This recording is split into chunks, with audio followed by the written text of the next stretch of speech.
Hey guys, it's Jasma, and today we're going to make super creamy and delicious chocolate fudgesicles. This is my favorite type of popsicle because after it's frozen, the texture tastes almost like ice cream. It's still nice and soft and creamy. Unlike some other types of popsicles, after it's frozen, it could taste just like a rock hard piece of flavor there. This is not what it turns out to be like, which is why I really like this recipe.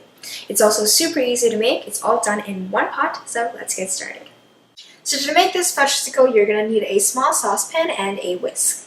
So first off, I'm going to pour in a little bit of my milk, about a third. And I'm going to combine that with the cornstarch. I'm combining the cornstarch with the milk ahead of time so that it prevents lumps from forming later on when we cook this mixture, and it also combines with the rest of the ingredients a lot easier. I like to tilt the saucepan around to make sure that there's no cornstarch stuck to the bottom of the pan. Alright, once the mixture is smooth, you can add in the rest of the milk. Also add it in the cream. Add it in the cocoa powder.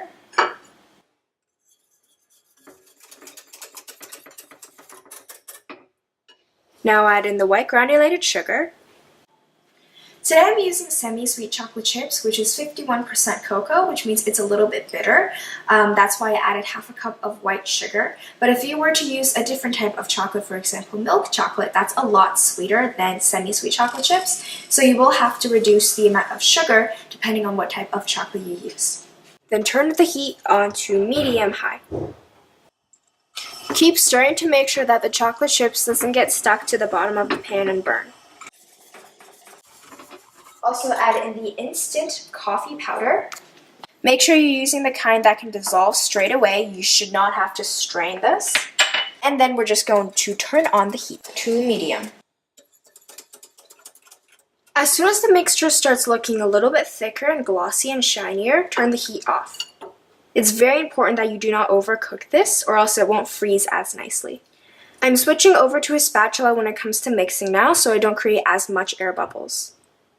To the mixture, add in the coconut oil, salt, and vanilla extract. And just continue mixing until everything is combined. If you find that you have overheated your mixture, you can add more milk to thin it out. Alright, once everything is smooth and combined, you can take this off of the heat. Now that the popsicle mixture is ready, I like to pass it through a strain to make sure everything is perfectly smooth, and then pour it into the popsicle molds until nice and full. My popsicle molds are quite big here, so it makes perfectly 6, but if you have smaller molds, you might have leftovers and you might have to freeze it separately. Place the popsicles into the freezer for at least 6 hours or overnight, which is best, to make sure that they're nice and frozen. Before eating, place the popsicle molds into a cup of water for about 10 seconds to just let it melt down a little bit on the side so you can take it out from the molds. I hope you enjoy these chocolate fudgesicles. They're perfect for the summertime and packed full of chocolate flavor. Enjoy!